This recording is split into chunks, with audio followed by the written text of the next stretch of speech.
प्रणाम, आदाब, सत श्री अकाल, सलाम, नमस्ते, जय हिंद, जय भारत।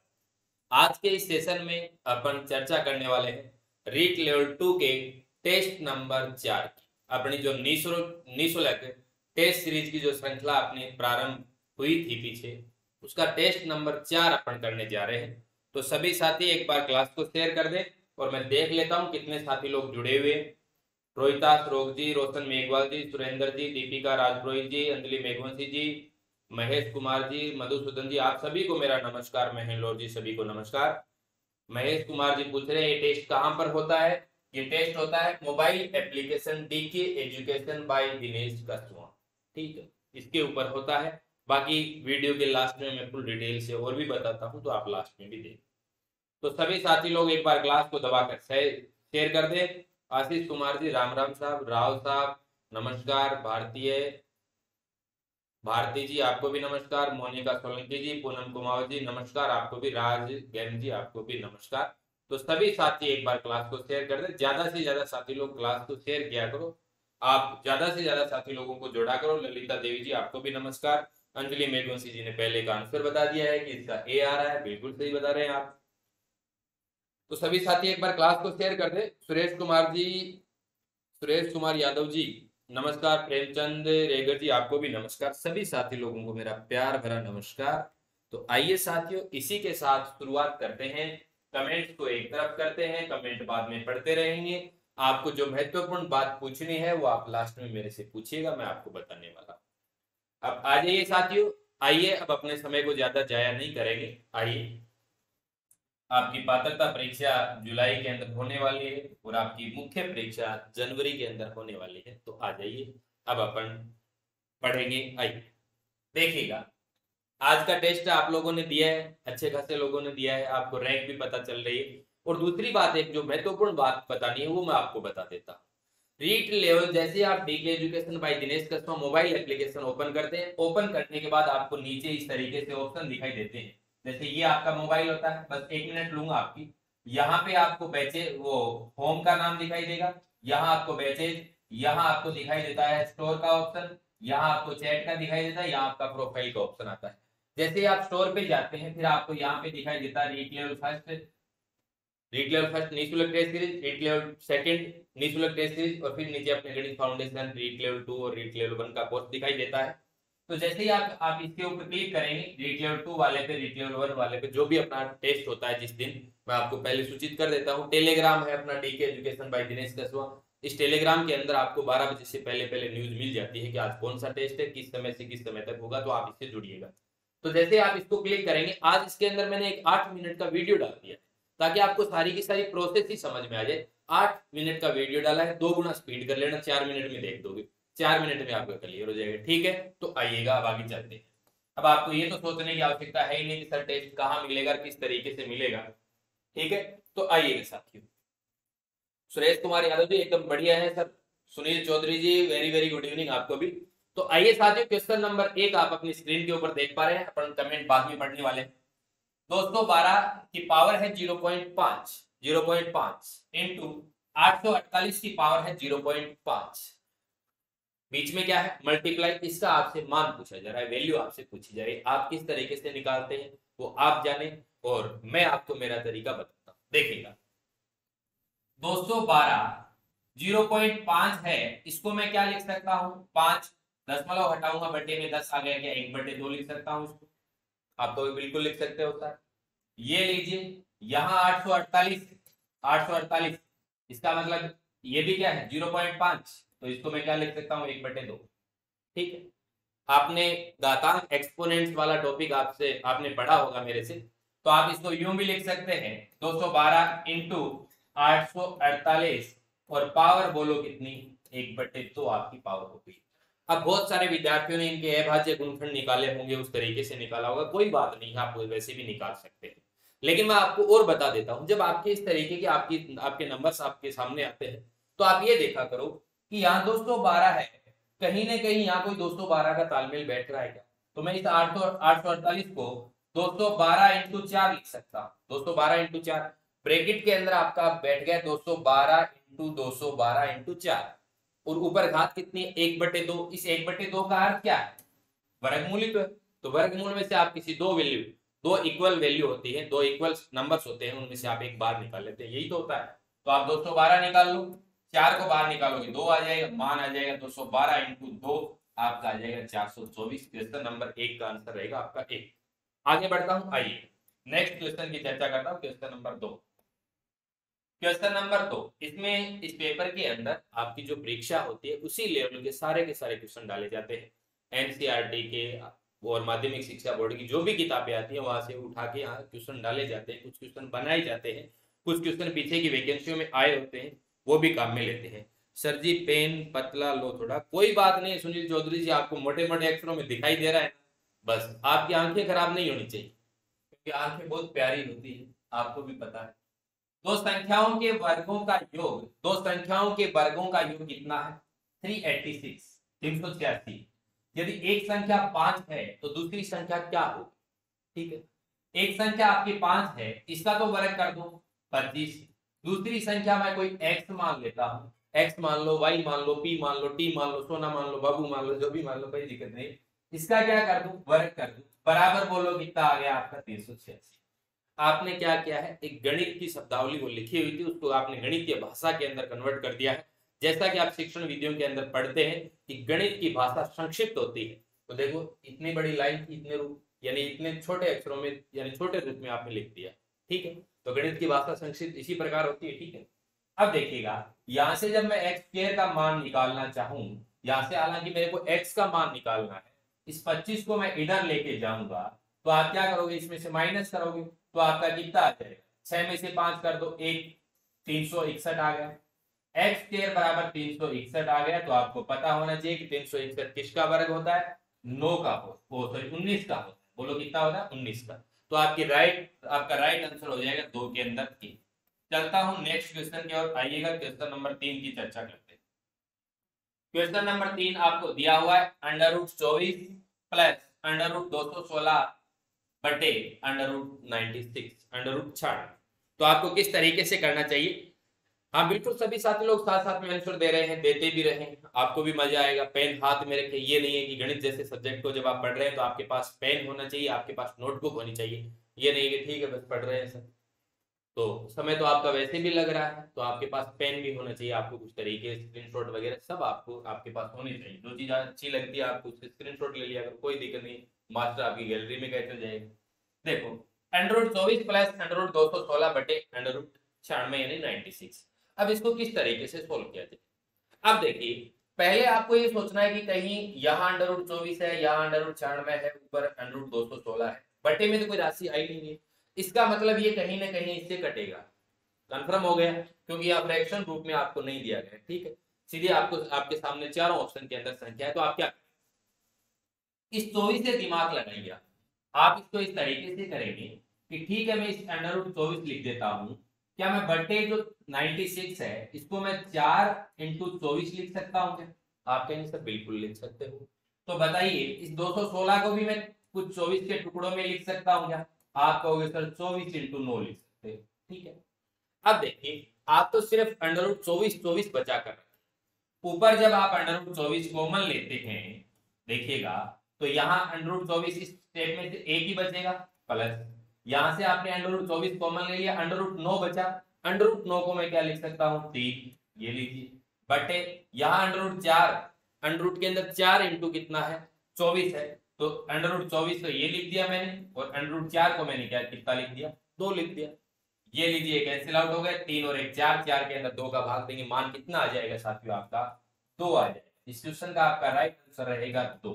राइट आंसर रहेगा 2, जो आपके 4 नंबर ऑप्शन में है। 3 के अंदर हो जाएगा आपका 4 नंबर। मैंने एक बात बताई थी कि आप ध्यान रखना, जब आपके 1 2 3 4 में से आंसर आते हैं किसी भी क्वेश्चन के, तो आपको ऑप्शन, आपको अलर्ट हो जाना है, अलर्ट होना है।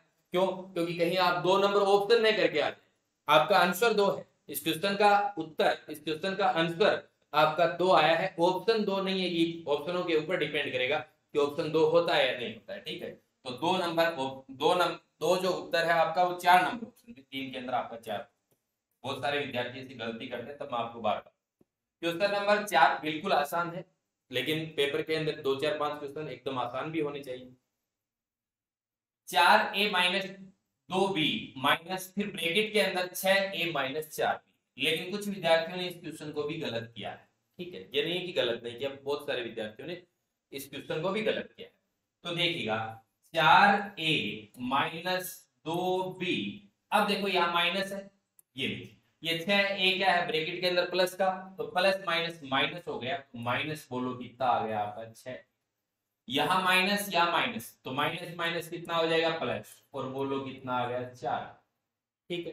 अब ए वाले स्टेप जोड़ दो, बी वाले स्टेप जोड़ दो, ए वाले ये है तो 4a माइनस 6a बोलो कितना आ गया -2a, -2b और प्लस का 4b बोलो क्या आ गया प्लस का 2b।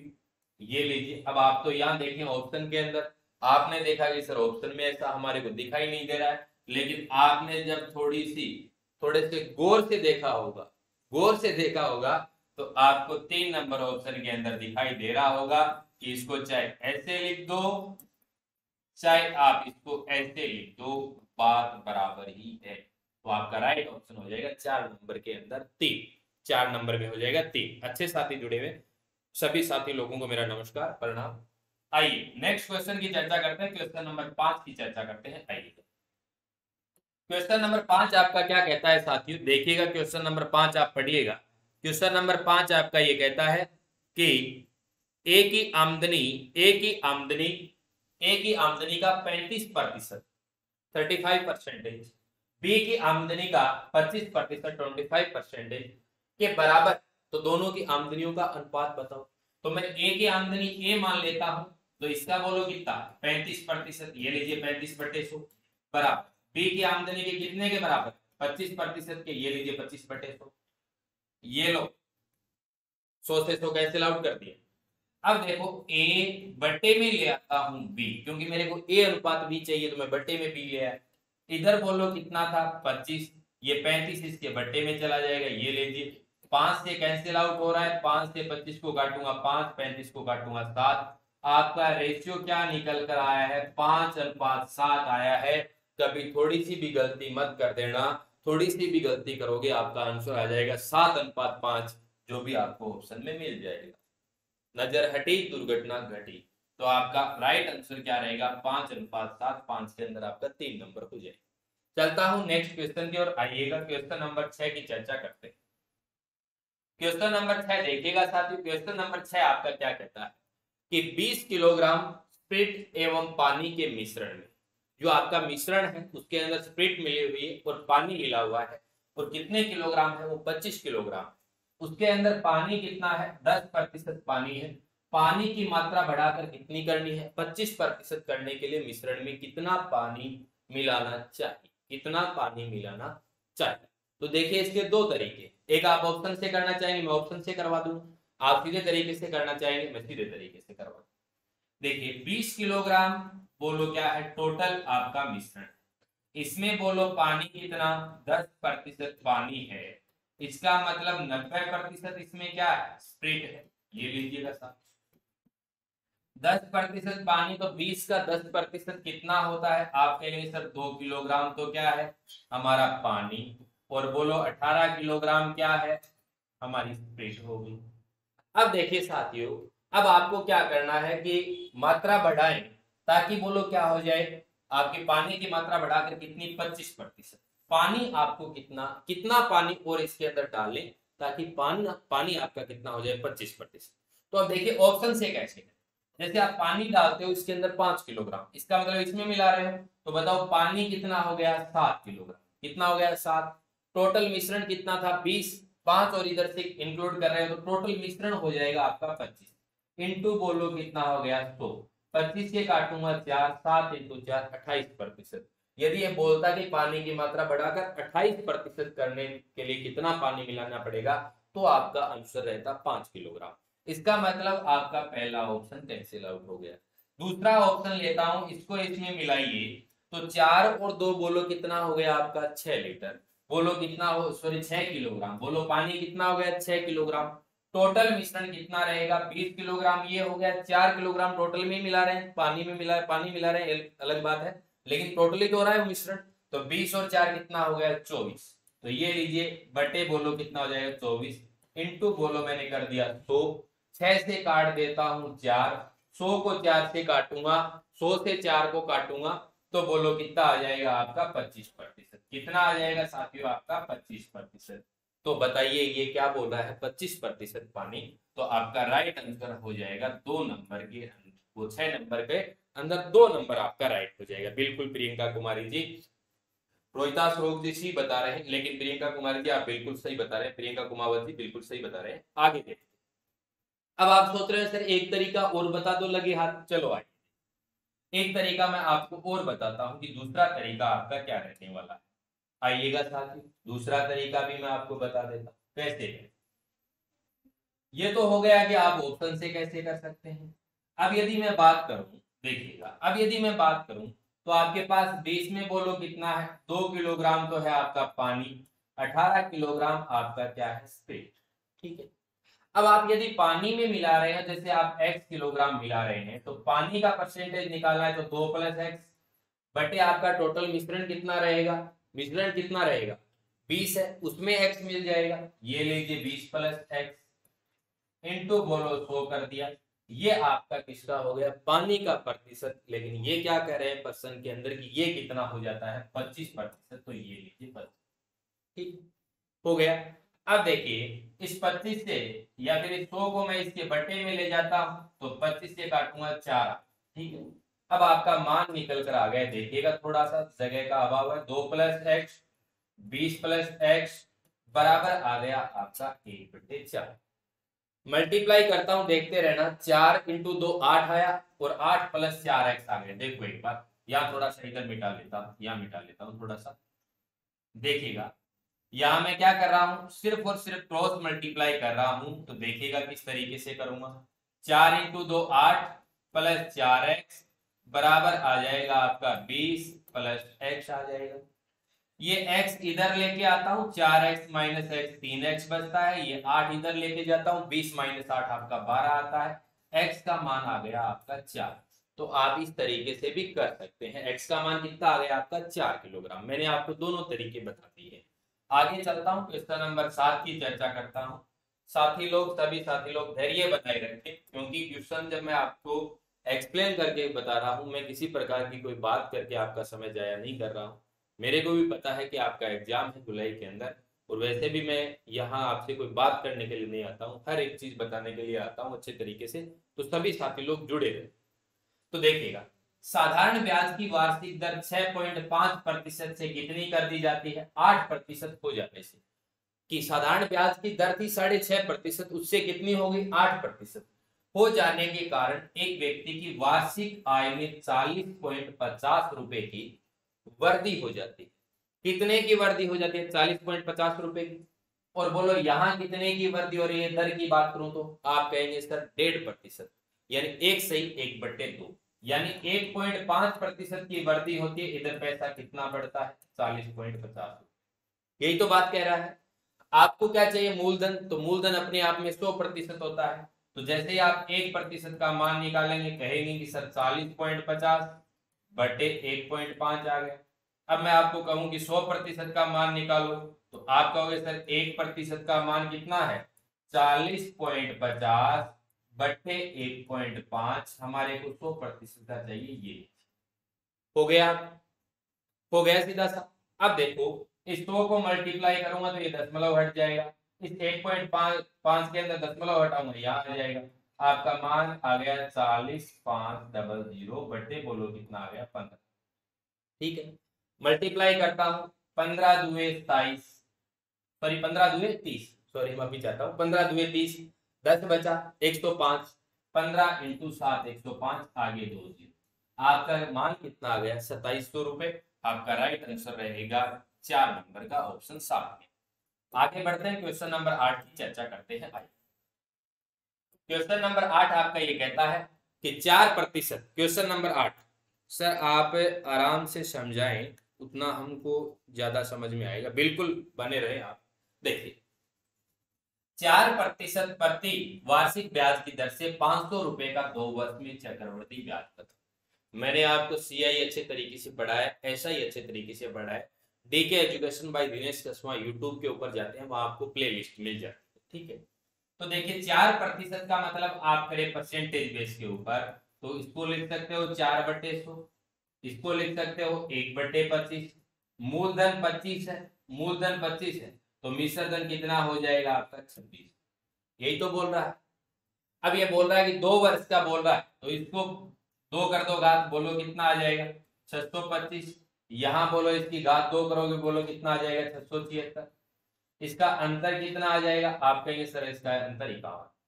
अब अपन क्या कहते हैं परसेंटेज बेस के ऊपर कि मूलधन तो है 625, मिश्र धन है 676 और ब्याज कितना हो गया 51 रुपए। लेकिन क्वेश्चन के अंदर क्या कह रहा है कि मूलधन 500 रुपए, इसका मतलब 625 के बराबर कितना है 500 रुपए। इस 625 के बराबर क्या है 500 रुपए। तो देखो कितना आसान होगा, 625 बराबर कितना 500, एक बराबर कितना 1 यूनिट बराबर आ जाएगा आपका 500/625। अब आपको मान कितने यूनिट का चाहिए, आपसे पूछ रहा है चक्रवर्ती ब्याज कंपाउंड इंटरेस्ट आपसे पूछा जा रहा है। आपने कितना निकाला था 51 निकाला था, आप 51 का मान निकाल दो 40.80। बिल्कुल सभी विद्यार्थी सही बोल रहे हैं। एक का मान आपका 500/625 है तो आपको किसका मान निकालना है 51 का मान निकालना। 51 को मल्टीप्लाई कर दिया, कैंसिल आउट करता हूं देखो 25 से काटूंगा 25, इसको 25 से काटूंगा 20, 5 से काटता हूं 5, 5 से काटता हूं 4, मान आ जाएगा आपका 204/5। 204/5 को जब मैं डिवाइड करूंगा, इस 204/5 को डिवाइड करूंगा तो मेरा मान आएगा 40.80 रुपए। आपका 8 के अंदर आंसर कितना आ जाएगा 3। एकदम आसान तरीका है। इस तरीके से जब आप करते हैं कहीं भी कैलकुलेशन में नहीं फंसते हैं। जिन विद्यार्थियों को ये तरीका नहीं आता है वो DK education by Dinesh Kaswa YouTube channel पे जाए और वहां जाने के बाद आपको वहां प्ले लिस्ट के अंदर कंपाउंड इंटरेस्ट मिल जाएगा। आप पूरा का पूरा वीडियो देखिए। आगे बढ़ता हूं, आइए क्वेश्चन नंबर 9। टेस्ट ले लेके इस टेस्ट सीरीज के अंदर आपकी प्रैक्टिस इतनी करवा देंगे कि एग्जाम में आपको जो क्वेश्चन दिखाई देगा आपके पेपर में वो आपको यूं लगेगा कि ये क्वेश्चन मेरा किया हुआ है। हो सकता है इसके यानी एकदम कॉपी नहीं आए, यानी एज इट इज क्वेश्चन नहीं आए, कोई बात नहीं है, लेकिन आपको यूं लगेगा कि इस क्वेश्चन को मैं आसानी से कर दूंगा या कर दूंगी, ये क्वेश्चन मेरा किया हुआ है। ठीक है, कहां से आएगा क्वेश्चन आप सोचिएगा। जब आपके 40 टेस्ट लेने जा रहा हूं, मैं आपको 800 क्वेश्चन दे रहा हूं, 800 क्वेश्चन। और मैंने आपको पहले दिन ही बोल दिया था कि आपके क्वेश्चन यहाँ रिपीट नहीं होंगे। हो सकता है मानव स्वभाव कोई 1-2 क्वेश्चन रिपीट हो जाए, एक अलग बात है, लेकिन मैं चिन्हित करता जाता हूँ साथ साथ में। मेरे पास जितना भी मैटर है उसमें चिन्हित करता जाता हूँ कि कहीं क्वेश्चन रिपीट ना हो जाए। कोशिश मेरी रहेगी कि क्वेश्चन रिपीट ना हो सकता है कोई 1-2 क्वेश्चन मानव स्वभाव है हो जाए, एक अलग बात है, लेकिन क्वेश्चन रिपीट नहीं होने दूंगा। बहुत शानदार तरीके से आपको करवाने वाला। सर्वेश वर्धादित जी आप बता रहे हैं सर देखकर बताते हो क्या। देखिएगा सर, ये मोबाइल ठीक है इधर यहाँ पास में रख रखा है और क्या करने हैं साथ में चैट देखते।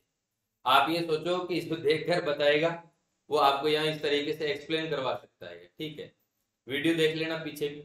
और साथ में क्या करता है ऑपरेटर भी मैं ही, ठीक है, मैं ही लाइव करता हूँ, मैं ही लाइव ऑफ करता हूँ। ठीक है, तो आप थोड़ा सा पॉजिटिव रहे सर्वेश्वर दादित जी आप। ठीक है, आइए एक कक्षा में कितने विद्यार्थी 54 विद्यार्थी है। यदि छात्रों की संख्या की 4/5 गुनी है। अब मैं आप लोगों की सर्वेश जी कमेंट नहीं देखूंगा, ठीक है ना, आप गौर करें। 54 विद्यार्थी यदि छात्रों की संख्या की कितनी है 4/5 गुनी। देखिए छात्राओं की बात कर रहा है, ये लीजिए गर्ल्स, छात्रों की बात कर रहा है बॉयज। छात्रों की संख्या की कितनी है 4/5 गुना। यदि ये x है तो बोलो ये कितनी हो जाएगी 4/5 है। ये जब इनका रेशियो निकालूंगा तो बोलो कितना आएगा 4:5 ही तो आएगा। ये 4:5 आएगा। यहाँ बोल रहा है टोटल 54 है, अपन 4 और 5 क्या करेंगे 9 बराबर 54, तो 1 बराबर बोलो कितना आ गया 6। आपसे पूछा है छात्रों की संख्या, किसकी छात्रों की, बॉयज की आपसे संख्या पूछी जा रही है। 5 का मान चाहिए, 1 का मान आपका 6 है तो 5 का मान कितना हो जाएगा 6 × 5 बराबर आपका 30 हो जाएगा। ये लीजिए आपका 9 नंबर के अंदर राइट आंसर रहेगा 3। आगे चलता हूं, आइए क्वेश्चन नंबर 10 की चर्चा करता हूं। क्वेश्चन नंबर 10 देखिएगा। अब आप इस क्वेश्चन को ऑप्शन से भी कर सकते हैं आसानी से। हरि के पास कुछ गाय है और कुछ मुर्गे, अभी अपने को संख्या पता नहीं। यदि कुल सिरों की संख्या बात करें, टोटल सिर कितने हैं 48। यानी टोटल सिर हेड कितने हैं 48 और पैरों की संख्या बात करें टोटल पैर कितने हैं 140। अब देखिए उसके पास कितने मुर्गे, अब देखिए कितने मुर्गे, ऑप्शन से करोगे तो देखो कैसे करोगे। मैं कहता हूं कि मुर्गे 26 है, मुर्गे कितने हैं 26, 26 मान ली। तो जब आपके मुर्गे 26 हैं तो गाय कितनी होंगी, आप कहोगे सर टोटल सिर कितने हैं 48 है, कितने हैं 48 हैं। तो देखिए जब मैं आपसे ये पूछ रहा हूं कि बताओ जब मुर्गे 26 हो गए तो टोटल सिर तो मुर्गे के भी एक होगा गाय के भी एक होगा, तो आप कहेंगे सर गाय कितनी होगी 22। ठीक है, अब यदि पैरों की बात करूं तो टोटल 140 आ जाना चाहिए। तो बताओ ये गाय 22 है तो 4 से मल्टीप्लाई करूंगा, पैर कितने हो गए इसके 28, इसके पैर कितने हो गए, एक मुर्गे के 2 पैर हो गए 26 इंटू 2 बोलो कितना हो गया 52। 88 और 52 करते हो तो कितना आता है 140 आ जाता है, यानी आपका इसका मतलब 140 आ जाएगा। तो आपका राइट आंसर ये। तो आप बताइए मुर्गों की संख्या कितनी हो जाएगी 26 हो जाएगी।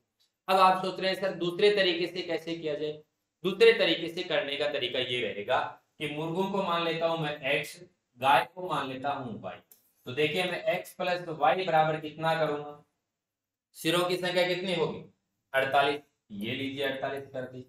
अब देखिए टोटल पैरों की संख्या काउंट करनी है तो x आप मुर्गे को मान रहे हो तो उसके पैर कितने होंगे 2x हो जाएंगे, 2x, क्योंकि मुर्गों की संख्या x है तो उसके दुगने उसके पैर होंगे, ये लीजिए प्लस। अब बात करता हूं गाय को आपने किससे प्रदर्शित किया है y से, तो एक गाय के 4 पैर हो गए तो ये लीजिए आपके कितने हो गए 4y बराबर आपका कितना आ गया 140। अब एक तरीका आपका ये है, आप इस तरीके से सोल्व कर सकते हैं, कोई दिक्कत नहीं, ठीक है। और ऑप्शन से करते हैं तो आप इस तरीके से, हो सकता है यदि आप ये सोच रहे हैं और आगे में सोल्व करवाऊं, 2 से कैंसिल आउट कर रहा हूं, 2 से ये लीजिए 2 बोलो कितना आ गया आपका 70, 70 आ गया। अब देखिए आपके पास यहाँ क्या आया x प्लस 2y बराबर आ गया आपका 70। इसमें से इसको घटा देता हूं, घटाऊंगा तो देखो x माइनस एक्स 0 हो जाएगा, 2 माइनस वाई बोलो कितना आ जाएगा y, 70 माइनस 48 करूंगा बोलो कितना आ गया 22। y का मान, गायों की संख्या 22 तो y का मान यहाँ 22 रखोगे तो x का मान कितना हो जाएगा 26। तो ये आपका आंसर आ गया। आगे बढ़ता हूं, आइए क्वेश्चन नंबर 11 की चर्चा करता हूं। देखिएगा क्वेश्चन नंबर 11 आपका ये कहता है कि 10% और 20% के समतुल्य बट्टा होगा, तो आप किस तरीके से निकालेंगे। देखिएगा साथी, सर आप बहुत अच्छा पढ़ाते हैं दिव्या चौधरी जी, आप सभी साथी लोगों का धन्यवाद, बहुत अच्छे साथी लोग जुड़े हुए। हाँ बिल्कुल महेश लॉर्ड जी, यूट्यूब पे चैट देखनी पड़ती है, इधर चैट नहीं देखे फिर बीच में कोई बुरा मान जाएगा, ठीक है। आइए तो समतुल्य करना है तो आप क्या करेंगे 100 माइनस कर दो, ठीक है। 10% आपको क्या करना है डिस्काउंट करना है तो बोलो कितना हो गया 90/100। 20% फिर करना है तो बोलो 80/100। ये आपका यहाँ समतुल्य बटा आ गया, 1 0 से 1 0, 1 से 1, 9 इंटू 8 बोलो कितना आ गया 72, 72/100 आ गया, यानी इसका मतलब कितना आ गया 72% आ गया, कितना आ गया 72%। ये आपका कितना है 100%, माइनस करेंगे बोलो कितना आ जाएगा 28%। आपका राइट आंसर हो जाएगा 11 के अंदर 2। चलता हूं आगे नेक्स्ट क्वेश्चन की ओर। आइए क्वेश्चन नंबर 12 की चर्चा करता हूं। देखिएगा क्वेश्चन नंबर 12। अब ये क्वेश्चन करवाने का मकसद ये है साथियों कि आपको एकदम सीधे तरीके से किस तरीके से आने चाहिए कम समय में। अब यदि आप इस तरीके से ये तरीके अपने आप में व्यवहार में ले आओगे तो आप गणित के अंदर आपकी पात्रता में 20 क्वेश्चन आएंगे, मैं दावा करता हूं आप 10-12 मिनट में कर देंगे। और बात करते हैं कि मुख्य परीक्षा में आपके 30 क्वेश्चन आएंगे, वही आप लगभग 18-20 मिनट के अंदर आसानी से कर देंगे। तो आइए नेक्स्ट क्वेश्चन की चर्चा करते हैं। किसी वस्तु के क्रय मूल्य सेलिंग प्राइस तथा किसी वस्तु के विक्रय मूल्य सेलिंग प्राइस और क्रय मूल्य कॉस्ट प्राइस का अंतर आपको दे रखा है 210 रुपए। कितना दे रखा है 210 रुपए। यदि लाभ कितना हो 25% हो, लाभ 25% हो, इसका मतलब उस वस्तु को कितने में बेचा गया है 125%। ठीक है, 25% लाभ का मतलब ये हो गया। तो बताओ क्रय मूल्य कितना था 100% था या नहीं, क्रय मूल्य 100% हो गया अपने आप में। उस वस्तु को 25% लाभ पे बेचा 125%। अब बताइए इस विक्रय मूल्य इस क्रय मूल्य का अंतर कितना है 210। ये लीजिए साहब बराबर 210। आपका क्वेश्चन सोल्व। आपको मान किसका है कि वस्तु का विक्रय मूल्य बताना है।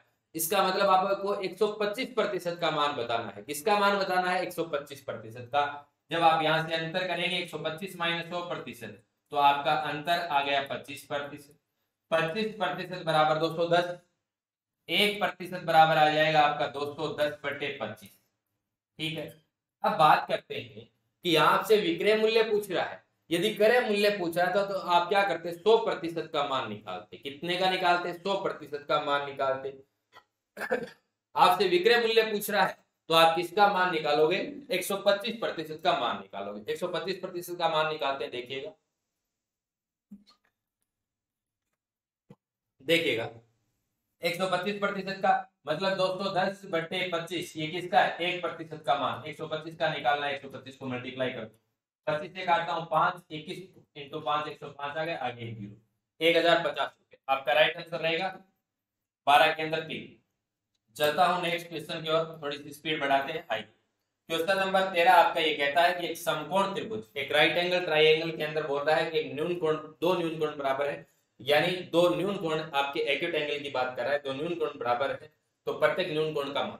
तो देखिए ये आपका राइट एंगल ट्राइंगल हो गया। ये बोलो कितना हो गया आपका? राइट एंगल ट्राइंगल 90 डिग्री हो गया। अब आपको पता है कि एक त्रिभुज के तीनों कोणों का योग कितना होता है? 180। तो 90 ये हो गया। इन दोनों का मान कितना होगा? 90 होगा। दोनों बराबर होंगे तो ये 45 डिग्री, ये 45। बताइए आपका राइट आंसर हो जाएगा 13 के अंदर 2। आगे चलता हूँ, क्वेश्चन नंबर 14 की चर्चा करता हूँ। आइए क्वेश्चन नंबर 14 आपका ये कहता है कि निम्न में से कौन सा युग्म, युग्म देखना है आपको, एक त्रिभुज के कोण संभव नहीं है। संभव नहीं है इसका मतलब त्रिभुज के तीनों कोणों का योग कितना होना चाहिए? 180 डिग्री हो जाना चाहिए। कितना हो जाना चाहिए? 180 डिग्री। तो देखिए 70 20 90, 90 70 और 20 90, 90 और 90 180। इसका मतलब ये तो संभव है। 50 और 20 70 और 110 180, ये भी संभव है। 50 और 60 कितना हो गया? 110, 110 और 70, ये भी संभव है। 50 और 60 110, 110 और 60 बोलो कितना हो गया? 170 डिग्री। इसका मतलब ये संभव नहीं है। तो आपका राइट आंसर क्या हो जाएगा? 14 के अंदर 4 हो जाएगा। चलता हूं आगे। आइए क्वेश्चन नंबर 15 की चर्चा करते हैं। क्वेश्चन नंबर 15 आपका ये कहता है कि एक कमरे की लंबाई, एक कमरे की लंबाई उसकी चौड़ाई की कितनी है? दुगुनी। यानी किसकी बात कर रहा है? लंबाई की, और चौड़ाई की बात करता है। यदि चौड़ाई आपकी 1 है और लंबाई कितनी हो जाएगी? उसकी दुगुनी। यही बोल रहा है। यदि फर्श का क्षेत्रफल 648 वर्ग मीटर, फर्श का क्षेत्रफल कितना है? 648 वर्ग मीटर है। इसका मतलब मीटर स्क्वायर है। अब आपसे देखिए, अब कुछ विद्यार्थी क्या करते हैं? 2:1 मल्टीप्लाई कर लेते हैं, लेकिन मैंने रेशियो एंड प्रोपोर्शन पार्ट के अंदर, टॉपिक के अंदर आपको ये बताया है कि इनके साथ में आपको x तब लेना पड़ेगा जब आप इनको मल्टीप्लाई करते हैं। जब आप इनको क्या करते हैं? मल्टीप्लाई करते हैं, तब आपको x लेना पड़ेगा। क्यों लेना पड़ता है? क्योंकि जब अपन इसको क्या करते हैं? मल्टीप्लाई करते हैं, तो यदि मान लीजिए इसके साथ कुछ भी नहीं लेते हो तो 2 × 1 2 ही आ जाता है। जबकि यहां जब आप मल्टीप्लाई करेंगे आपका मान आ जाएगा 2x बराबर आ जाएगा आपका 648। इस 2 से कैंसिल आउट करता हूं, मान आ जाएगा आपका 324। एक्स स्क्वायर बराबर 324 है तो एक्स का मान आ गया आपका 18। आपसे क्या पूछ रहा है? कमरे की लंबाई बताओ। कमरे की लंबाई 2x है तो 2 × 18 बोलो कितनी आ गई आपकी? 36 आ गई। आपसे पूछे कमरे की चौड़ाई, फिर आपसे पूछे तो आपकी आ जाएगी 18। आपका राइट आंसर हो जाएगा 15 के अंदर 2। नेक्स्ट क्वेश्चन की ओर चलते हैं। आइएगा क्वेश्चन नंबर 16 की चर्चा करते हैं। क्वेश्चन नंबर 16, क्वेश्चन नंबर 16 ये कहता है कि समचतुर्भुज के विकर्णों की लंबाई दे रखी है आपको 8 सेंटीमीटर और 16 सेंटीमीटर, 8 सेंटीमीटर और 16 सेंटीमीटर। तो उसका क्षेत्रफल क्या होगा? तो जब इसकी एरिया की बात करते हैं तो बोलो क्या होता है? 1/2 into diagonal first into diagonal second. दोनों डायगोनल, जो डायगोनल उनको मल्टीप्लाई कर दो और उनका आधा कर दो, वो क्या होता है? समचतुर्भुज का क्षेत्रफल होता है। तो देखिएगा 1/2, डायगोनल फर्स्ट का मान आपको 8 दिया गया, डायगोनल सेकंड का आपको मान दिया गया 16। 2 से कैंसिल आउट करता हूं, कितना आ जाएगा? 4 आ जाएगा। 16 × 4 आपका 64 वर्ग सेंटीमीटर आ जाएगा। यानी 16 के अंदर हो जाएगा आपका 4 नंबर। आगे आइए बढ़ते हैं, क्वेश्चन नंबर 17 की चर्चा करते हैं। आइए देखते हैं कि ये क्वेश्चन किन किन विद्यार्थियों ने किया है। इस 17 नंबर क्वेश्चन को मैं बहुत शानदार तरीके से आपको सीधे तरीके से पेश करने वाला हूं। इस 17 नंबर क्वेश्चन को जिन विद्यार्थियों ने रटा है, सिर्फ सूत्र रटे हैं, वो विद्यार्थी इस 17 नंबर क्वेश्चन को नहीं कर पाए होंगे मेरे हिसाब से। ठीक है, देखिए बोला है इस घनाभ का आयतन है 140 सेंटीमीटर, इसका मतलब L into B into H बराबर कितना 140। ठीक है, अब ये बोल रहा है कि किसी दो स्तों का क्षेत्रफल, किसी दो सतह ले लो। ठीक है, अब घनाभ के अंदर आपको ये पता होना चाहिए कि 6 सतह होती हैं, लेकिन आमने सामने की स्तों का क्षेत्रफल क्या होता है, बराबर होता है। कोई दो सतह ले लेता हूं, तो मैं ले लेता हूं, एक तो ले लेता हूं एल बी, एक ले लेता हूं बी एच। एल बी का मान मैं कर देता हूं 28 और बी एच का मान कितना कर देता हूं 20 सेंटीमीटर स्क्वायर। ठीक हो गया, चाहे आप एल बी इधर ले लो, चाहे आप बी एच इधर ले लो, कोई दिक्कत नहीं। घनाभ की सभी किनारों की लंबाई का योग पूछा है। अब बात यहां आती है कि सभी किनारों की लंबाई का योग, तो ये बात मैं आपको बहुत अच्छे तरीके से, बहुत शानदार तरीके से बताने वाला हूं, सभी साथी जुड़े हुए। अब देखिए यहां से आपको क्या निकालना है, एल का मान निकालना है, बी का मान निकालना है, एच का मान निकालना है, ये आपको निकालने पड़ेंगे पहले तो देखो इन तीनों को देखकर आपके माइंड में कुछ कुछ होता होगा। ठीक है, अब देखिए यदि आपके दिमाग में कुछ कुछ होता है तो किस तरीके से करें इसको, या एल बी एच है या एल बी है, क्या इसके अंदर भाग दे दूंगा, इसका इसमें भाग दे दूंगा, एल बी एच बटे एल बी करूंगा, तो एल बी से एल बी कैंसिल आउट हो जाएगा, 140 के अंदर 28 का भाग दे दूंगा, तो h का मान कितना आ जाएगा आपका 5। h का मान कितना आ जाएगा 5। 140 के अंदर 28 का भाग दूंगा तो कितना आ जाएगा आपका 5 आ जाएगा। यदि मान लीजिए मैं इसका इसमें भाग देता, इसके अंदर इस BH का LBH में भाग देता, तो देखिएगा BH से BH कैंसिल आउट हो जाता, LBH बटे BH करता, तो इस BH से ये BH कैंसिल आउट हो जाता, L बचता, लेकिन इसका भी तो इसमें भाग देना पड़ेगा। तो 140 के अंदर जब मैं 20 का भाग देता हूं, 140 के अंदर 20 का भाग देता हूं, तो L का मान आपका कितना आ जाएगा 7। ठीक है, अब आपका किसका बच गया B का, तो देखो इसमें L का मान 7 है, इसमें L का मान रख दो 7, तो B का मान कितना आ जाएगा आपका 4। B का मान आपका कितना आ जाएगा 4, B का मान कितना आ जाएगा 4। अब कुछ लोगों ने सोचा कि आपने सर इसमें क्यों रखा, इसमें रख दो, तो इसमें h का मान रख दो, h का मान कितना 5 रखोगे तो 20 के अंदर 5 का भाग देंगे कितना जाएगा 4। L और B और h का आपने मान निकाल दिया। ठीक है, बिल्कुल 64 वर्ग सेंटीमीटर बता रहे हैं प्रियंका कुमार जी, बिल्कुल सही बता रहे हो। अब देखिए, अब यहां तक सबने कर लिया, बात अब आती है मुद्दे की कि घनाभ के सभी किनारों की लंबाई। अब एक घनाभ के अंदर, एक क्यूबॉइड के अंदर टोटल जो आपके किनारे होते हैं वो 12 किनारे होते हैं। यदि आपके समझ में नहीं आ रहा कि 12 किनारे कैसे होते हैं, तो अभी आप जिस रूम में बैठे बैठे पढ़ रहे हैं उस रूम में चारों तरफ से देखिएगा, किनारे काउंट कीजिएगा, आपका कोई रूम गोल तो नहीं है।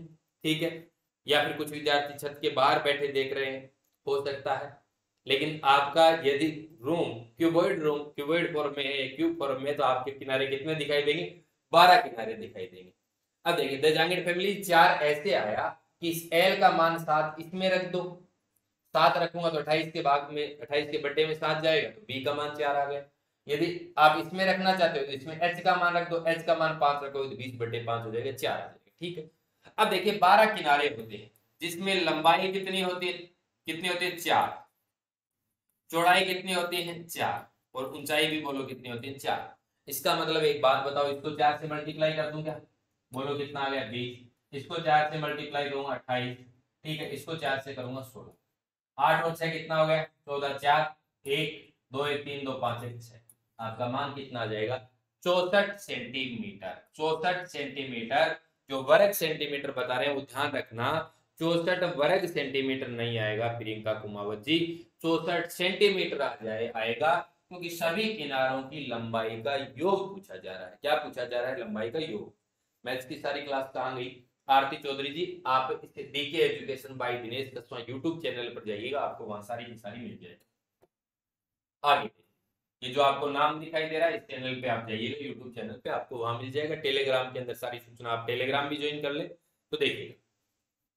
यदि किसी आयत की लंबाई, देखिएगा ये बहुत अच्छा क्वेश्चन है और मात्र 5 सेकंड का क्वेश्चन है, देखिएगा 5:16 है। देखो बिना पेन चलाए आप सोल्व कर सकते हैं। देखो कैसे, लंबाई और परिमिति का अनुपात आपसे दे रखा है, मैंने क्या लिखा, लंबाई अनुपात 2 × L+B, क्योंकि एक आयत की परिमिति कितनी होती है 2 × लंबाई प्लस चौड़ाई, इसका रेशियो दे रखा है 5:16 के अनुपात में है। तो ये आपसे क्या पूछ रहा है, लंबाई और चौड़ाई का अनुपात, यानी आपसे ये पूछ रहा है। अब देखो कैसे, देखो यहाँ लंबाई कितनी 5, या 2l प्लस बी का मान कितना 16। तो देखो क्या ये l अनुपात l प्लस बी निकालू मैं, तो आप मेरे को ये बता दो, l तो 5 हो गया, ये 2l प्लस बी बराबर कितना है 16, तो l प्लस बी कितना आएगा 8। हो गया आपका, ये हो गया आपका क्वेश्चन। कैसे हुआ कि जब l 5 है, l प्लस बी 8 है, तो b कितनी होगी 3, b कितनी होगी 3, तो l तो 5 होगी, l प्लस बी 8 है, तो बोलो इसमें l कितना है 5, तो b कितनी होगी 3। आपका रेशो हो जाएगा 5:3। 18 के अंदर हो जाएगा आपका 2 नंबर। आगे बढ़ता हूँ, आइए क्वेश्चन नंबर 19 की चर्चा करता हूँ। क्वेश्चन नंबर 19 आपका ये कहता है कि एक पास्ते को फेंकने पर 4 से कम अंक आने की प्रोबेबिलिटी बताओ, प्रायिकता बताओ। तो एक पास्ते को फेंकते टोटल कितने आ सकते हैं 6, 4 से कम आने के लिए यानी 1 2 3 आ सकते हैं, तो ये लीजिए 3/6 मीन्स 1/2। आपका राइट ऑप्शन हो जाएगा 4। 19 के अंदर हो जाएगा आपका 4 नंबर। आगे बढ़ता हूँ, आगे बढ़ता हूँ, आइए सभी साथी बने रहे, बहुत बहुत आपका धन्यवाद। क्वेश्चन नंबर 20 की चर्चा करते हैं। आइए क्वेश्चन नंबर 20 आपका ये कहता है, देखिएगा क्वेश्चन नंबर 20 अच्छा शानदार आया हुआ क्वेश्चन है एग्जाम में। दो संख्याओं a तथा b का समांतर माध्य तथा गुणोत्तर माध्य बराबर है, तो क्या हो सकता है। यदि समांतर माध्य की बात करें तो दो संख्याएं, तो a प्लस बी बटे कितना आ गया 2। गुणोत्तर माध्य की बात करेंगे तो a और b जब दो संख्याएं, इनका गुणोत्तर माध्य क्या हो जाएगा √ab। ठीक है, अब मैं क्या करता हूं या ऐसे करता हूं, देखिएगा a प्लस बी बराबर 2 मल्टीप्लाई में चला गया a, या ऐसा कुछ मेरे को दिखाई नहीं दिया, तो मैं क्या करूंगा और आगे मैं वर्ग कर देता हूं दोनों तरफ, इसका भी क्या कर देता हूं वर्ग, इसका भी क्या कर देता हूं वर्ग। जब इसका वर्ग करूंगा तो a square plus B square plus 2ab बराबर 2 का वर्ग करूंगा 4 आ गया, √ab का वर्ग करूंगा ab। ये आ गया यहां तक, ये भी मेरे को दिखाई नहीं दिया, तो मैं और आगे बढ़ूंगा। इस 4ab को इधर ले आऊंगा, किधर इस बराबर के इधर ले आऊंगा, लेफ्ट साइड ले आऊंगा, तो यार 2ab है, ये 4ab इधर आएगा तो माइनस का 4ab हो जाएगा। तो देखिएगा a square plus B square, a square plus B square, ये 4ab इधर आएगा तो पहले से कितना है 2ab माइनस 4ab, इसका मतलब -2ab बचा, कितना -2ab बराबर। अब आप ये देख रहे हैं a square plus B square -2ab, a minus B का होल स्क्वायर होता है, ये लीजिए a माइनस बी का होल स्क्वायर बराबर 0। इसका मतलब आपका मान हो जाएगा a बराबर b, आपका आ जाएगा a बराबर b। तो आपका राइट आंसर क्या रहेगा 3 नंबर का ऑप्शन आपका रहेगा।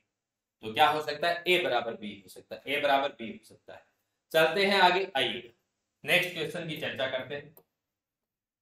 पहले बीच में आपको एप्लीकेशन के बारे में बता देता हूं, जो साथी टेस्ट देना चाहते हैं उन लोगों को भी बता देता हूं, जो साथी कोर्स का सब्सक्रिप्शन लेना चाहते हैं, समय रहते हुए अपनी गणित की तैयारी को शानदार बनाना चाहते हैं, तो वो भी मात्र 20 मिनट ये बात सुने, मात्र 2 मिनट ये बात सुने, बाद में आगे बढ़ते हैं।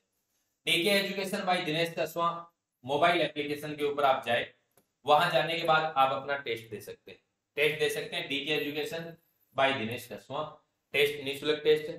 स्टोर में जाते हैं, स्टोर में जाते ही आपको ये मिलता है, ऊपर रीट लेवल 2 रीट लेवल 1 दोनों की निःशुल्क टेस्ट सीरीज आपके लिए स्टार्ट की जा रही है, आप वहां जाते ही टेस्ट दे सकते हैं। लेकिन आप पीछे के जितने भी टेस्ट देंगे ना, उसके लिए आपको वहां 1 रुपए पेमेंट करना पड़ता है।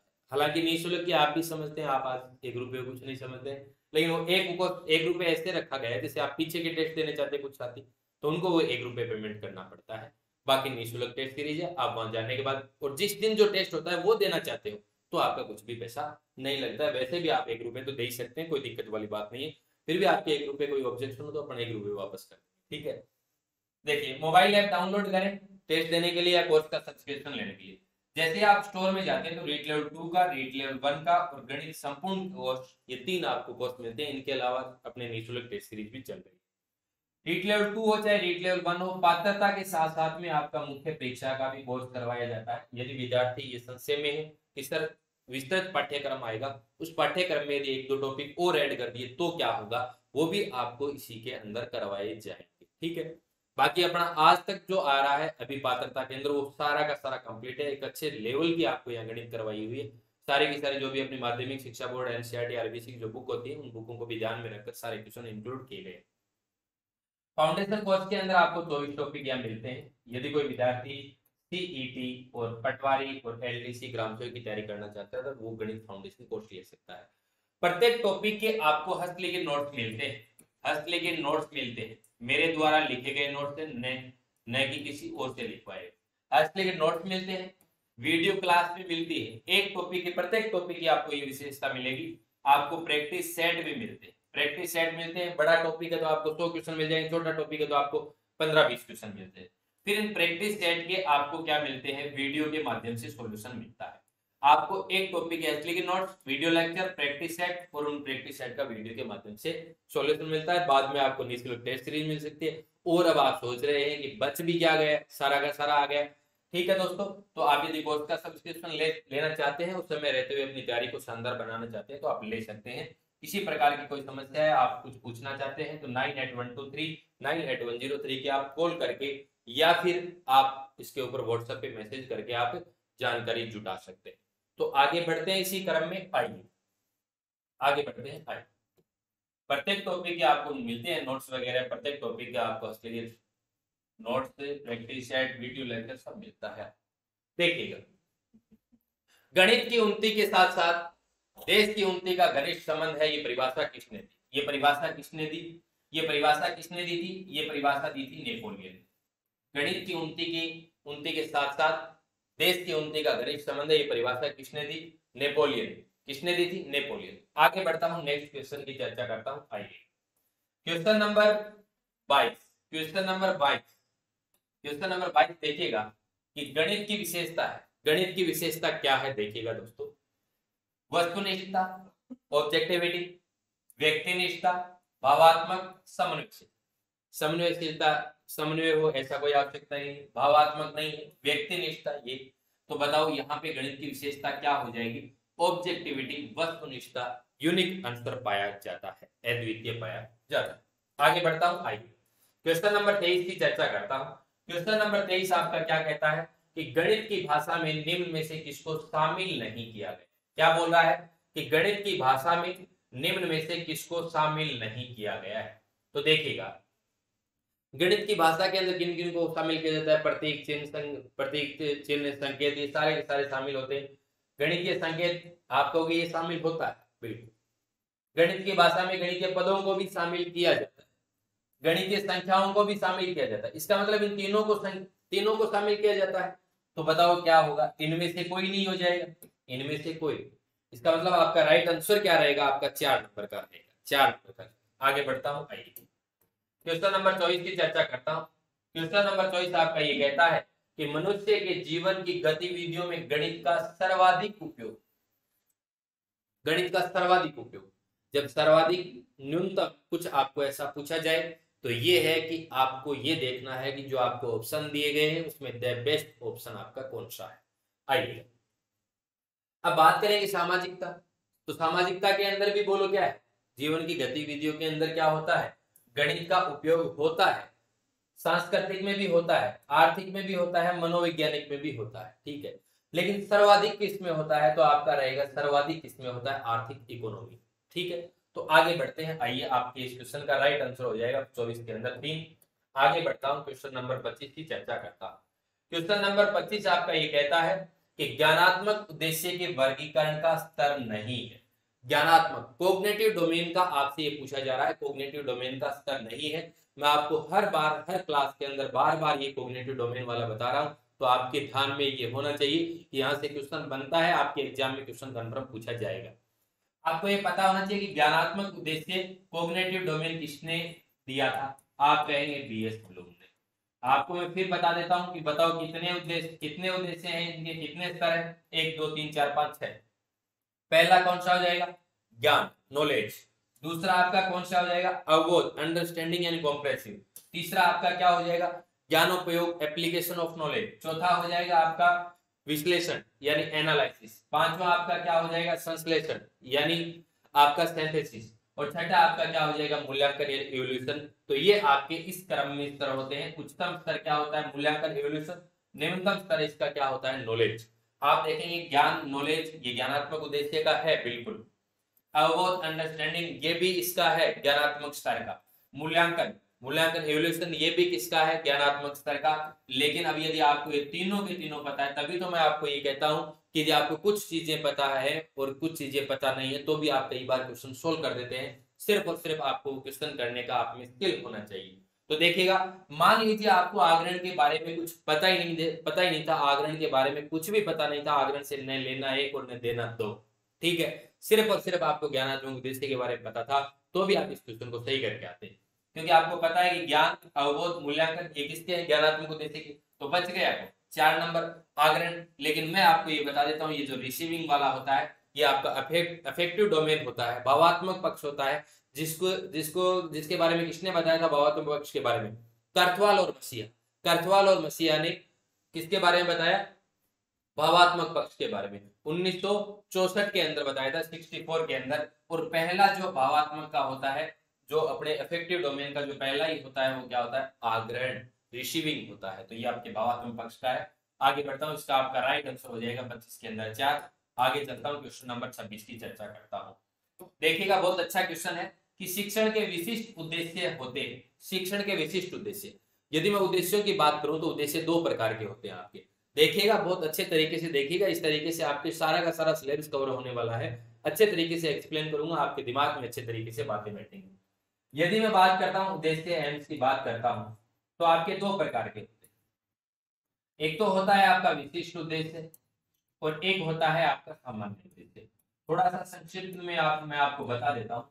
विशिष्ट उद्देश्य की बात करें कि जैसे आप बालक को क्या कर रहे हैं, बालक को आप सिर्फ और सिर्फ सरल ब्याज पढ़ा रहे हैं, सिर्फ बालक को आपको सरल ब्याज सिखाना है, ये आपका एक विशिष्ट उद्देश्य है। क्योंकि जो विशिष्ट उद्देश्य होता है, यानी जो विशिष्ट आपका जो प्राप्य उद्देश्य होता है, वो कम समय के अंदर ही प्राप्त कर लिया जाता है, 1 क्लास या 2 क्लास के अंदर। यदि सामान्य की बात करूं, सामान्य उद्देश्य की बात करूं, तो सामान्य उद्देश्य के अंदर मैं यूं कह सकता हूं कि बालकों के अंदर ये एक इस तरीके की समझ बनाना कि बालक गणित विषय को सरल समझने लग जाए।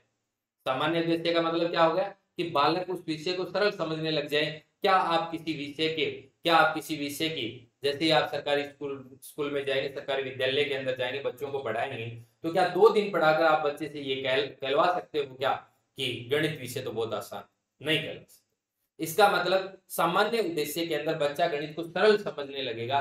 ये आपका किसके अंदर आता है, सामान्य उद्देश्य के अंदर। और बच्चे को आप क्या कर रहे हैं, एक टॉपिक पढ़ा रहे हैं, एक कोई आप छोटा सा अंश बता रहे हैं गणित के अंदर। तो यदि आप वो बता रहे हैं कि बच्चे को आपको क्या करना है, साधारण ब्याज सिखाना है, तो आप 1 या 2 क्लास के अंदर बता देंगे। आप बच्चे को परसेंटेज को भिन्न में बदलना सिखा रहे हैं, आप कक्षा में गए किस उद्देश्य के साथ कि मेरे बच्चों को आज विद्यालय में परसेंटेज को फ्रैक्शन में बदलना सिखाना है, आप 1 क्लास या 2 क्लास के अंदर बच्चों को समझा देंगे। इसका मतलब आपने कौन से उद्देश्य की प्राप्ति कर ली, विशिष्ट उद्देश्य की। तो अब आप समझ गए होंगे इस बिंदु से कि विशिष्ट उद्देश्य क्या हो गए, कम समय में प्राप्त होने वाले, कम समय में, जबकि सामान्य उद्देश्य की जब प्राप्ति करेंगे उसमें क्या लगेगा, समय अधिक। इसका मतलब अलग अवधि वाले कौन से हो गए, विशिष्ट उद्देश्य। और यदि मैं बात करूं दीर्घ अवधि वाले कौन से हो गए, सामान्य। आज से पूछा जा रहा है कि विशिष्ट उद्देश्य, तो विशिष्ट उद्देश्य तो दूरगामी नहीं होते हैं। तो विशिष्ट उद्देश्य तो क्या होते हैं, दूरगामी नहीं होते। तो आपका आंसर क्या हो जाएगा 26 के अंदर 2। यदि आपसे पूछता कि शिक्षण के सामान्य उद्देश्य होते हैं, तो आप सामान्य उद्देश्य होते हैं, आप क्या कहते हैं कि दूरगामी। क्या होते हैं, दूरगामी होते हैं। यदि मान लीजिए आपको यहाँ ऑप्शन के अंदर ये भी दे देता, जैसे ये आपको ऑप्शन देकर ना देकर ये आपको ये दे देता कि अल्पकालिक दे देता, एक आपको दे देता बी में दीर्घकालिक, एक क्या दे देता, दीर्घकालिक। तो विशिष्ट उद्देश्य क्या होते हैं, अल्पकालिक। यदि सामान्य उद्देश्य नाम दे देते तो आपका क्या हो जाता, दीर्घकालिक। आशा और उम्मीद करता हूं कि अच्छे तरीके से आपके दिमाग में, जहन में बैठ गया होगा। सर मैं आपकी फर्स्ट बार क्लास देख रही हूँ, very nice class. Pinku Bishnoi ji, आपको भी नमस्कार। पापा जी की लाडली, जैसे कि अपने हमें सरल करवा दिया गणित से, बिल्कुल कोई बात नहीं, लेट लेते हैं कब भी लेते हैं, कोई बात नहीं, क्लास लेते रहो आप। बात समझ गए। अब आपके हर एक बिंदु, विशिष्ट उद्देश्य और सामान्य उद्देश्य का एक एक पॉइंट आपके शायद मेरे हिसाब से आपके दिमाग में बैठ गया होगा, क्लियर भी होगा। आगे चलता हूँ, क्वेश्चन नंबर 27 की चर्चा करता हूँ। मेरे को बोलने दिया करो, आप मेरे को समय दिया करो, आप जुड़े रहो। ज्ञानात्मक पक्ष का वर्गीकरण किसने प्रस्तुत किया, तो मैं बात आपको बता देता हूँ। ज्ञानात्मक जो पक्ष है, कॉग्निटिव डोमेन है, उसका बीएस ब्लूम ने वर्गीकरण प्रस्तुत किया था। और आपसे पूछे कि कब किया था, 1956। कब किया था? 1956। और ये ज्ञानात्मक पक्ष कॉग्निटिव डोमेन किससे संबंधित होता है? ये आपकी मानसिक शक्तियों या फिर मैं बात करूं बौद्धिक शक्तियों, कौन सी शक्तियों? मानसिक शक्तियों या फिर बौद्धिक शक्तियों से संबंधित होता है। अब यदि आपसे पूछे कि जो ये तीन पक्ष है, तीनों पक्षों की बात कर लेता हूं लगे हाथ। एक आपका होता है भावात्मक पक्ष होता है, जिसको मैं अफेक्टिव डोमेन बोलता हूं। ये किसने दिया? ये किसने पर वो प्रस्तुत किया? कर्थवाल व मसिया, ठीक है। और ये कब दिया? आपका 1964 के अंदर दिया था। और यदि मैं बात करूं अगला, उसको आप बोलते हैं कई बार मनस चालक बोलते हैं। यदि आप इसको ध्यान में रखें तो मेरा कहना है कि आप इसका इंग्लिश टर्म्स याद रखें, यानी इसका मतलब साइकोमोटर डोमेन। साइकोमोटर डोमेन दिया था सिम्पसन ने और कब दिया था? 1969 के अंदर। आपको ये पता होना चाहिए। आगे बढ़ता हूं नेक्स्ट क्वेश्चन की ओर, तो आपका 27 के अंदर हो जाएगा ठीक। आइए साथियों क्वेश्चन नंबर 28 की चर्चा करते हैं।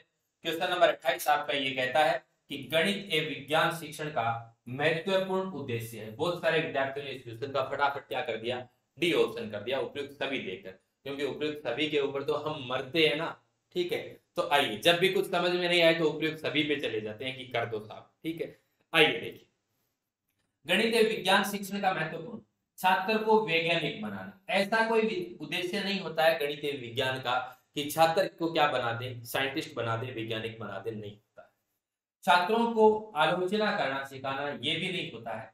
छात्र में वैज्ञानिक दृष्टिकोण विकसित करना, ये क्या होता है? गणित एवं विज्ञान शिक्षण का महत्वपूर्ण उद्देश्य होता है कि बालक के अंदर, बालक की सोच को या फिर बालक के अंदर वैज्ञानिक दृष्टिकोण क्या कर दें, पैदा कर दें, या फिर वैज्ञानिक दृष्टिकोण का विकास कर दें। तो आपके इस क्वेश्चन का राइट आंसर क्या रहेगा? राइट आंसर क्या रहेगा? आपका रहेगा 3 नंबर। 28 के अंदर 3 नंबर आपका राइट आंसर है। सुभाष चौधरी जी, अंजलि मेघवंशी जी, सुमन बिश्नोई जी, प्रियंका गौतम जी, महेंद्र लोट जी, बिल्कुल आप सभी साथी लोग सही बता रहे हैं। आइएगा, इसी तरीके से आप सभी साथी लोग बढ़ते लाइव अपने सेशन में बने रहे। आइए, नेक्स्ट क्वेश्चन है आपका सेकंड लास्ट क्वेश्चन है, दृश्य सर्वे सामग्री। आपसे ये पूछ रहा है कि ऑडियो विजुअल सामग्री, यानी विजुअल दृश्य, ऑडियो बात करें आपकी हो गई सर्वे सामग्री, का उपयोग किस आधार पर महत्वपूर्ण है?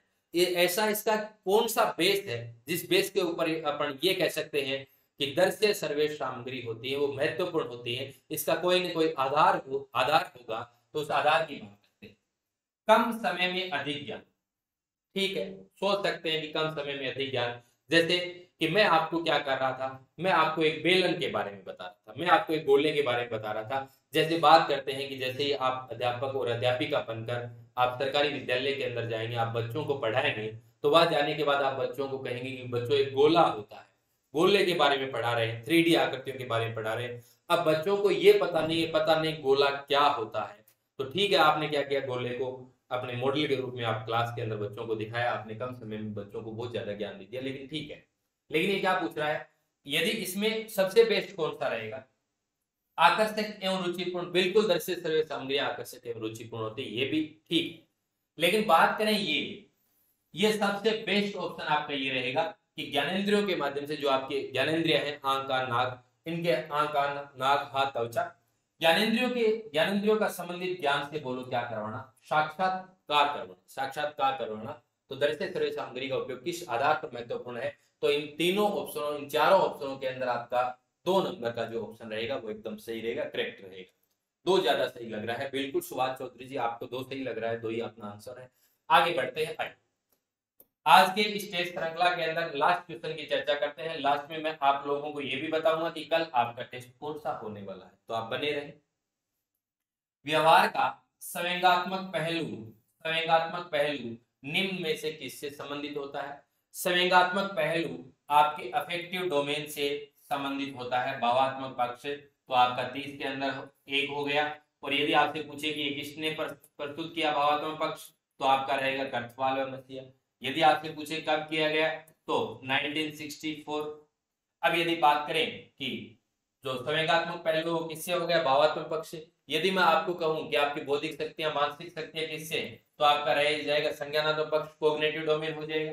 और यदि मैं बात करूंगी जो क्रियात्मक पक्ष है, क्रियात्मक पक्ष के अंदर जो आप करके कुछ कार्य करते हैं प्रत्यक्ष रूप से, वो आपके क्रियात्मक पक्ष में आ जाएगा। और क्रियात्मक पक्ष का वर्गीकरण किसने प्रस्तुत किया, तो आपका रहेगा सिम्पसन। अब देखिएगा साथियों, अब देखिएगा साथियों कि कल आपका क्या कौन सा टेस्ट होने वाला है। आज अपने दिनांक कितनी हो गई, 9 जून हो गई। देखिए 9 जून हो गई, कल अपने 10 जून को जो टेस्ट होने वाला है वो रहेगा आपका रीड लेवल 1 का, रीड लेवल 1 का टेस्ट नंबर रहेगा आपका 4। टेस्ट नंबर रहेगा आपका 4। समय रहेगा आप 12 से लेकर 8 बजे तक आप लोगों के लिए समय कर दिया है। आप 12 से 8 बजे के बीच किसी भी समय पर जाके आप टेस्ट दे सकते हैं।